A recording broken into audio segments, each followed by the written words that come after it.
ঠিক না, যেটা ভালো সেটাকে মাদ্রাসা দিতে হবে। সুবহানাল্লাহ বলি।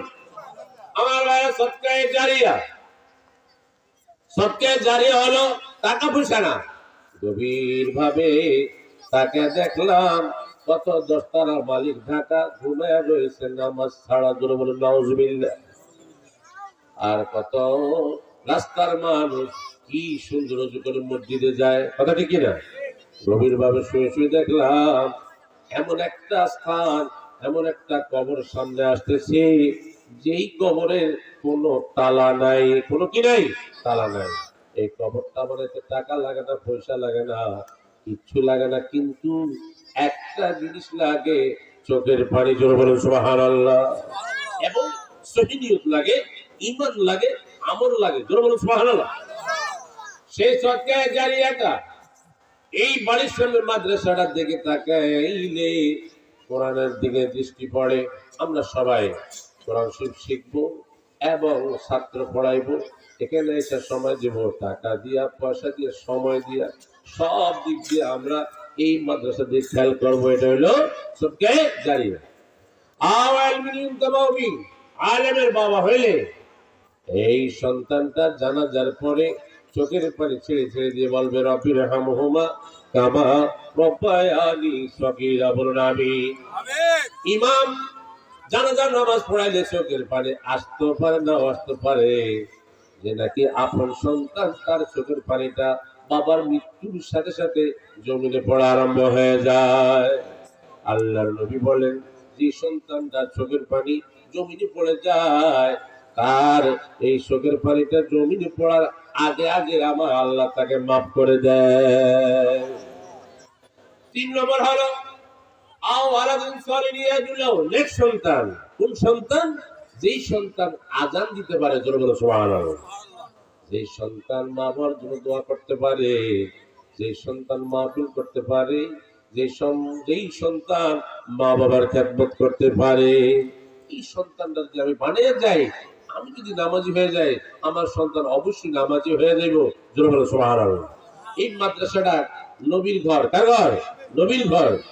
আমার আল্লাহ বলেন, ইন কুনতুম তুহিব্বুনাল্লাহ, যদি আমার ভালোবাসা পাইতে চাও তাহলে আমার বন্ধু নবীকে ভালোবাসো, জোরে বলুন সুবহানাল্লাহ। নবী হলেন আমাদের নবী, স্পেশাল নবী, সাইয়্যিদুল মুরসালিন, আশরাফুল আম্বিয়া, ইমামুল মুত্তাকিন, জোরে বলুন সুবহানাল্লাহ। আমার ভাইরা, এই নবীকে ভালোবাসতে হবে। ভালোবাসা 3 প্রকার। মহব্বতের তবেই, মহব্বতে আকলে, মহব্বতে ইমানি।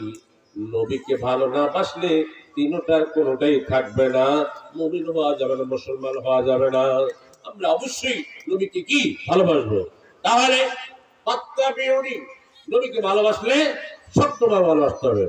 দায়মি সুন্নাত 10টা মাথায় টুপি রাখা, দায়মি সুন্নাত। যারা নবীকে ভালোবাসে তাদের বডির মধ্যেই বোঝা যায় নবীর গ্রাণ আছে, জোরে বলুন সুবহানাল্লাহ। উনি কি বলে, টুপি ছাড়া নামাজ হবে না? অবশ্যই হবে, কিন্তু নবীর সুন্নাত থাকলে সেই দোয়াটা, সেই ইবাদতটা আল্লাহ দরবার প্রথম শ্রেণীতে কবুল হয়ে যায়। এটাই হলো ফাত্তাবিউনি ইউহিব্বুকুমুল্লাহ। তাহলে আমার আল্লাহ আমাদেরকে কি ভালোবাসবে, জোরে বলুন সুবহানাল্লাহ। ওয়ায়াগফির লাকুম যুনুবাকুম আল্লাহু গফুরুর রহিম। গুনাহে সগীরা, গুনাহে কবিরা, যত আইটেমের গুনাহ জীবনে করছেন, নবীর খাতিরে আমার আল্লাহ মাফ করে দিতে পারে। তাহলে মাদ্রাসার দরকার আছে কি নাই? জরুর আছে কি নাই? আমার ভাইরা, হযরত খাদিজা রাদিয়াল্লাহু তাআলা আনহা নবীকে অনেক ভালোবাসতেন। নবীর জন্য জীবন দিয়েছেন, টাকা দিয়েছেন, সময় দিয়েছেন, যৌবন, জীবন, যা কিছু আছে সব কিছু নবীর কদমে কোরবান করেছেন। নবী বললেন, ইয়া খাদিজা, তুমি আমার পরিবার, তুমি আমার বিবি, আমি নবী রাহমাতাল লিল আলামিন, আমার আল্লাহ ঘোষণা করছে, জোরে বলুন সুবহানাল্লাহ। হে খাদিজা, আমার নাম রাহমাতাল লিল আলামিন। আমি দোয়া করলে আল্লাহ পাকের দরবারে দোয়া কবুল হয়ে যায়। তুমি আমার কাছে যে কোনো আবেদন, যে কোনো মাকা আছে জানাইতে পারো, জোরে বলুন সুবহানাল্লাহ। হযরত খাদিজা রাদিয়াল্লাহু আনহা সুযোগ পায় বললেন, ইয়া রাসূলুল্লাহ ইয়া হাবিবাল্লাহ সাল্লাল্লাহু আলাইহি ওয়াসাল্লাম, আমি যেদিন মরে যাইব সেদিন আপনি নবী আমার জানাজার নামাজ পড়াইবেন। জানাজার নামাজে উপস্থিত হবেন। জানাজার নামাজে উপস্থিত হইলে মনটা একটু নরম হয়, কবরের চিন্তা হয় আমিও মরতে হবে। জোরে বলি সুবহানাল্লাহ। প্রথম প্রশ্ন বললেন ইয়া রাসূলুল্লাহ ইয়া হাবিবাল্লাহ, খাদিজা গো,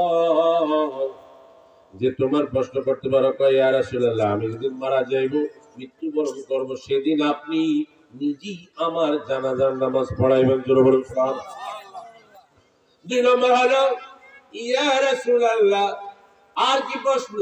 খাদিজা বললেন যেই কবরে আমি ঘুমাবো সেই কবরের জন্য আপনি আমার জন্য দোয়া করবেন। কি করবেন? দোয়া করবেন।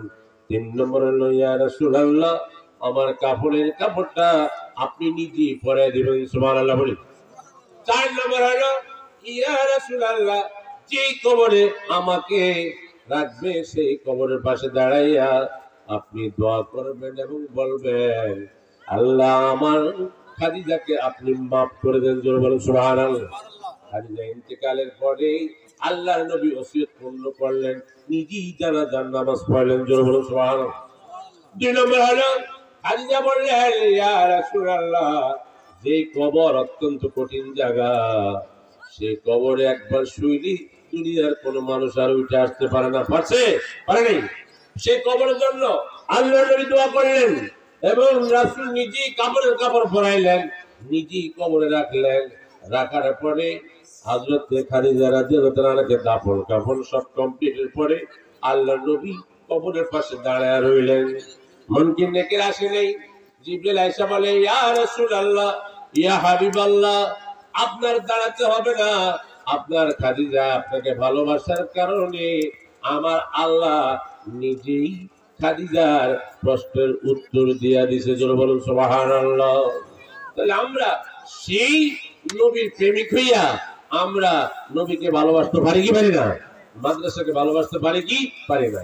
দেখবেন স্কুল কলেজ মাদ্রাসা ইউনিভার্সিটি কত সুন্দর সুন্দর ভবন, আর মাদ্রাসার মধ্যে উলগা, মাদ্রাসার মধ্যে কার্পেট নেই, কিছু নেই, কিন্তু এখানে আমার আল্লাহর 30 পারা কোরআন পড়া হইতেছে।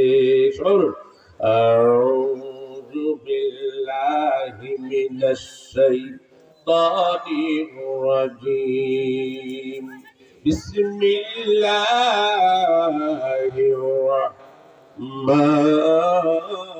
রাহমানির রহিম। নেক্সট সন্তান হইলে কবরের পাশে সূরা ইখলাস সূরা ফাতিহা দুরূদ শরীফ পড়লে মা বাবার কবরের আযাব মাফ হয়ে যায়। সেই নেক্সট সন্তান তৈরি করতে আমরা রাজি আছি কি নেই? জোর আছি কি নেই? সন্তান যখন রেহেমে যায়, মা যদি নামাজি হয়ে যায়, মা যদি 30 পারা কোরআন তেলাওয়াত করে, ওই সন্তানটাই 30 পারা কোরআনে হাফেজ হয়ে যায়। জোর বলুন সুবহানাল্লাহ। ওই সন্তানটাই মুক্তি হয়, ওই সন্তানটাই মুহাদ্দিস হয়। সুবহানাল্লাহ বলি। আমার ভাইরা আনাস রাদিয়াল্লাহু তাআলা, হযরত আনাস রাদিয়াল্লাহু তাআলা রাসূলের বিশিষ্ট সাহাবী ছিলেন। আশারা মুবাশশারা, আশারা মানে 10, মুবাশশারা মানে হলো আল্লাহ প্রদত্ত টিকিট প্রাপ্ত। জোরে বলুন সুবহানাল্লাহ। কেমন আমল করছে যে আমলের কারণে আমার আল্লাহ পৃথিবীর ময়দানে বলছে তুমি জান্নাতি। জোরে বলুন সুবহানাল্লাহ। তুমি জান্নাতি। কত বড় আমলের পাওয়ার! আলহামদুলিল্লাহ বলি। আর আমরা পরীক্ষা দিলেই কইতে পারি আমরা ফেল। আমরা কি ফেল? মসজিদে যাইয়া নিয়ত বাজে ডাইনে বামে চায়, কে বড় কে ছোট, কে ধনী কে গরিব, কিন্তু আমলের খেলা হলো চোখের পানি, আন্তরিক বিশ্বাস। জোরে বলুন সুবহানাল্লাহ। হযরত আনাস রাদিয়াল্লাহু তাআলা রাসূল পাক সাল্লাল্লাহু আলাইহি ওয়াসাল্লামের 10 বছর খাদেম ছিলেন। মারহাবা বলি। হযরত আনাস রাদিয়াল্লাহু তাআলা বলতে গালি বলতো লা ইউমিনু আহাদুকুম, তোমাদের মধ্যে কেউই পূর্ণ ঈমানদার হইতে পারবে না যতক্ষণ পর্যন্ত আপন ছেলে, আপন পরিবার, তামাম পৃথিবীর সব চাইতে নবীকে বেশি ভালো না বাসবে। সুবহানাল্লাহ বলি। তাহলে আমরা সেই নবীর উম্মত আমরা দাবি করি, কিন্তু আমাদের বডির মধ্যে নবীর সুন্নাত থাকতে হবে এবং আল্লাহ পাকের হুকুম আমাদের সাথে থাকতে হবে। সুবহানাল্লাহ বলি। আমার ভাইরা, সে আনাস রাদিয়াল্লাহু তাআলা বললেন ইয়া রাসূলুল্লাহ, ইয়া হাবিবাল্লাহ সাল্লাল্লাহু আলাইহি ওয়াসাল্লাম, যে আমি যে আপনার খেদমত করলাম, আমি যে আপনার খেদমত করলাম, আপনার কোন সমস্যা হয়েছে নি? আল্লাহর নবী চোখের পানি ছেড়ে দিয়ে বললেন, হে আনাস, আমার কোনো কষ্ট হয় নাই, আমি তোমার প্রতি সন্তুষ্ট। জোরে বলুন সুবহানাল্লাহ।